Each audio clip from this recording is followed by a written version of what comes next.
हिंदी कक्षा में मैं सुनीति मिश्रा आप सबका हार्दिक स्वागत करती हूँ। बच्चों, आजकल हम पढ़ रहे हैं कक्षा 7वीं की दूरवा और आज हम पढ़ने जा रहे हैं उसका चौथा पाठ, गुब्बारे पर चीता। तो बच्चों, ये जो पाठ है ये बहुत ही मजेदार पाठ है।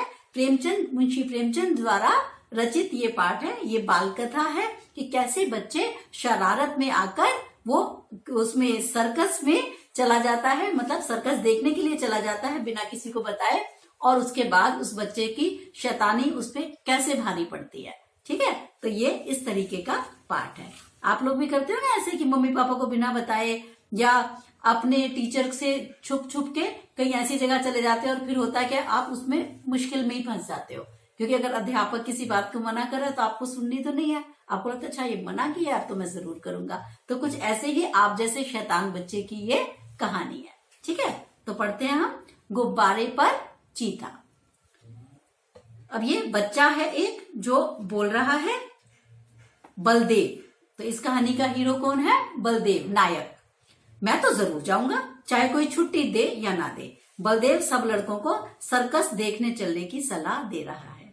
सब बच्चों को क्या कह रहे हो अपनी कक्षा के कि चलो भाई, चाहे अध्यापक हमारा छुट्टी दे या ना दे, पर हम सब सर्कस देखने चलते हैं। बात यह थी, स्कूल के पास एक मैदान में सर्कस की पार्टी आई हुई थी।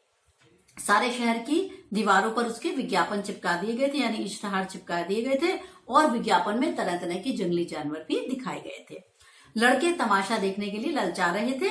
सबको ये लग रहा था कि हम भी सर्कस में देखने जाएंगे, क्योंकि कैसा होता है तो बड़ा रोचक लगेगा। जानवरों की फोटो देखना तो देख के तो बच्चों को और अधिक आकर्षण लग रहा था। पहला तमाशा रात को शुरू होने वाला था, मगर हेडमास्टर साहब ने लड़कों को वहां जाने की मनाही कर दी थी। तो जो पहला तमाशा था जब वो रात को, लेकिन जब हेडमास्टर साहब ने मना कर दिया कि तुम लोग रात को वहां तमाशा देखने नहीं जाओगे, पर इश्तहार तो बड़ा ध्यान खींचने वाला, आकर्षक का मतलब क्या था? ध्यान खींचने वाला। कि जो उसका इश्तहार लगा हुआ था बड़ा ध्यान खींचने वाला था। तो आ गया है, क्या लिखा था उसपे? सुनो, आ गया है, जिस तमाशे की आप लोग भूख प्यास छोड़कर इंतजार कर रहे थे, वही बम्बई इसमें सर्कस आ गया है। और बच्चों को तो बड़ा अट्रैक्टिव लग रहा था, बच्चों को तो बड़ा मजा आ रहा था देख के कि हमें तो ये सर्कस देखने जाना ही है। आइए और तमाशे का आनंद उठाइए। बड़े बड़े खेलों के अलावा एक खेल और भी दिखाया जाएगा जो ना कभी आपने देखा होगा ना सुना होगा। जो एडवर्टीजमेंट होता है, जो विज्ञापन होता है, वो ऐसी होता है ना कि बस आपको लगे कि इससे बढ़िया कोई चीज नहीं है, बस सब चीजें छोड़ो, पहले हम ये काम करें। लड़कों का मन तो सर्कस में लगा हुआ था। सामने किताबें खोले जानवरों की सब चर्चा कर रहे थे, क्योंकि शेर और बकरी एक बर्तन में पानी पिएंगे, और इतना बड़ा हाथी एक छोटी सी पैर गाड़ी पर, जिसे पैर से खींचते हैं, वो उस पर कैसे बैठ जाएगा? पैर गाड़ी के पहिए तो बहुत बड़े बड़े होंगे।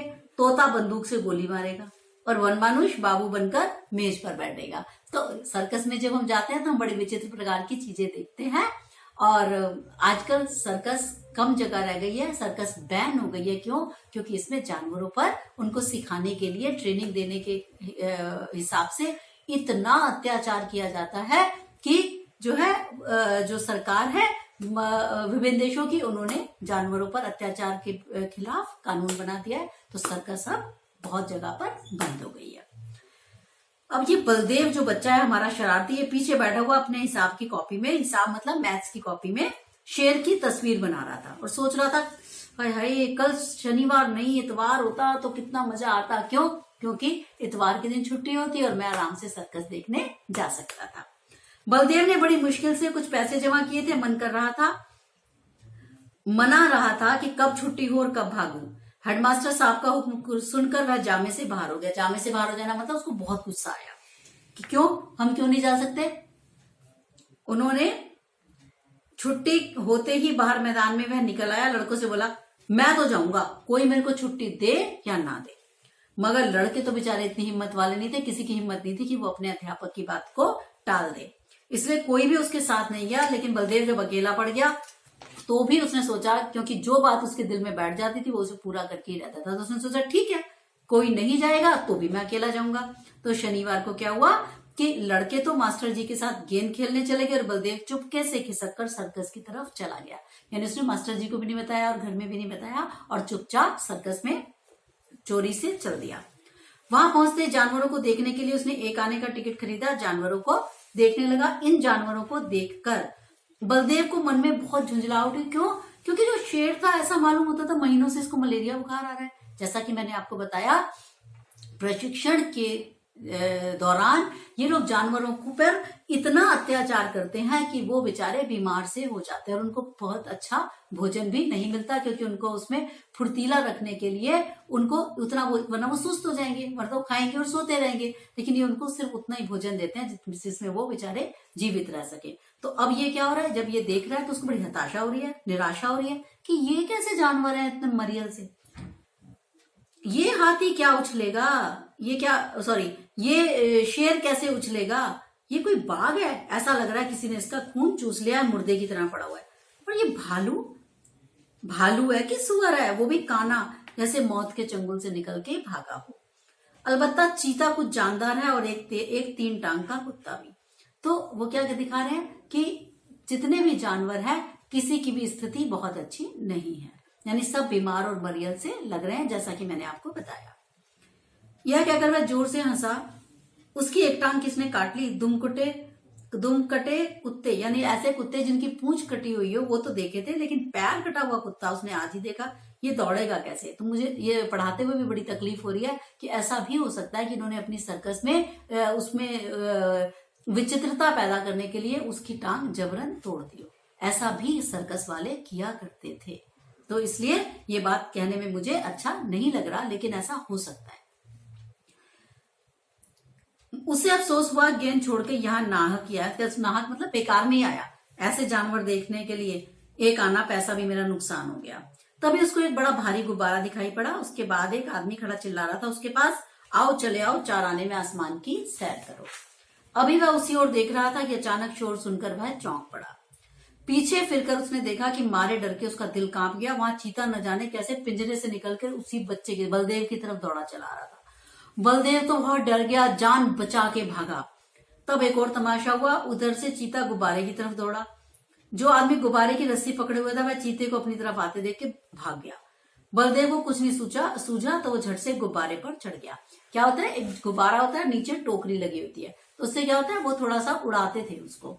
यहाँ ऐसा अब स्विंग्स में भी एक ऐसा, नोएडा में बच्चों, जो नोएडा का हमारा पार्क है उसमें भी एक ऐसा करके जो बहुत बड़ी सी प्लेट है उसमें सब लोग खड़े हो जाते हैं और ऊपर एक बैलून होता है और उसके सहारे आप उड़ के आते हैं। तो वो भी बहुत अच्छा हमारा झूला है। तो ये उसी प्रकार का झूला, ये समझ लीजिए वो है ये।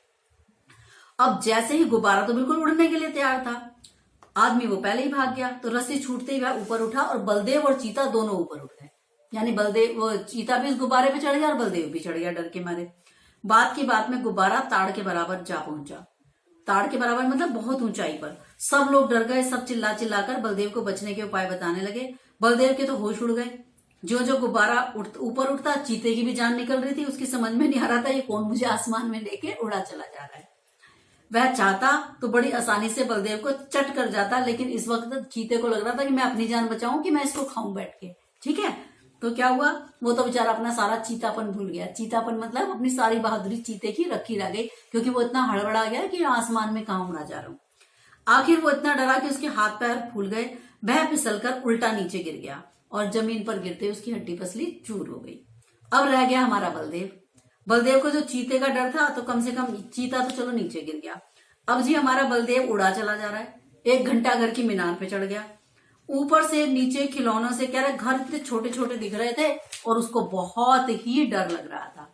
एक उसे बात याद आई कि मैंने एक किताब में पढ़ा था, गुब्बारे का मुंह खोल देने से उसकी गैस निकल जाती है और वह गुब्बारा नीचे उतर आता है। मगर उसे यह न मालूम था कि मुंह बहुत धीरे धीरे खोलना चाहिए, मतलब थोड़ा सा पिन करके वो धीरे धीरे नीचे आएगा। इसने क्या किया, उसने एकदम से गुब्बारे का मुंह खोल दिया जो नीचे से था। बस गुब्बारा बड़ी तेजी से नीचे गिरने लगा और जब वह जमीन से थोड़ी ऊंचाई पर आ गया तो उसने नीचे की तरफ देखा, दरिया बह रहा था। फिर तो बस रस्सी छोड़कर वो दरिया में कूद पड़ा और तैर कर उससे बाहर निकल आया। यानी क्या हुआ कि गुब्बारे की हवा उसने निकाली, और वो भी कैसे निकाली, गलती क्या करी बलदेव ने कि गुब्बारे की हवा को, पूरा ही गुब्बारे के मुंह को खोल दिया। तो क्या हुआ, जो धीरे धीरे आना था नीचे, अगर हम उसे थोड़ा खोलते तो क्या वो एकदम खोला, गुब्बारा पूरी तरह से नीचे आने लगा। मैं आपको ये फोटो दिखा देती हूँ, आपको थोड़ा सा और अच्छी तरह समझ में आ जाएगा बच्चों। ये देखो, ये देखिए, ये है ना गुब्बारा, दिख रहा है आपको? तो ये गुब्बारे में ये जो बच्चा है, ठीक है, तो ये है, और चीता तो पहले ही नीचे गिर चुका था। तो खैर ये जो है हमारी, ये थोड़ी हंसी मजाक की कहानी है।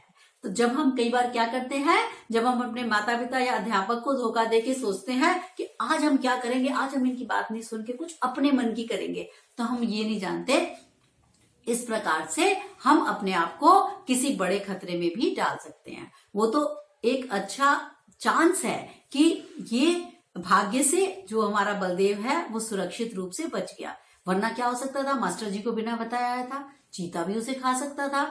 ये भी हो सकता था कि वो दरिया में ना गिर के वो जमीन पे गिरता तो हमारे तो बलदेव की भी हड्डी पसली चूर चूर हो जाती। तो आप लोगों को क्या करना चाहिए, अपने माता पिता और अध्यापक को बताए बिना कहीं नहीं जाना चाहिए, ठीक है। चाहे आप उनसे कितनी भी जिद कीजिए, लेकिन जब आप जिद करके उनके साथ जाते, अगर वो अपने माता पिता के साथ जाता या फिर वो उसके साथ जाता, तो क्या होता, तो उसको किसी भी प्रकार का भय न होता, ठीक है बच्चों। अब मैं इसके थोड़े से शब्दार्थ आपको बता दूं। नाहक बेकार में, दरिया नदी, जानदार ताकतवर, सलाह मशवरा, आकर्षक मैंने आपको बता दिया था कि दूसरे का ध्यान खींचने वाला, जामा कपड़ा, इश्तहार विज्ञापन, बेतहाशा मतलब बिल्कुल पागलों की तरह इधर उधर देखे बिना ही, दुर्दशा बुरी हालत, हिसाब गणित। तो ये थी हमारी सर्कस की बहुत मजेदार कहानी गुब्बारे पर चीता। आशा करती हूँ आपको अच्छी लगी होगी, ठीक है बच्चों। तो अगले पार्ट में हम फिर आपसे मिलेंगे, तब तक के लिए नमस्कार।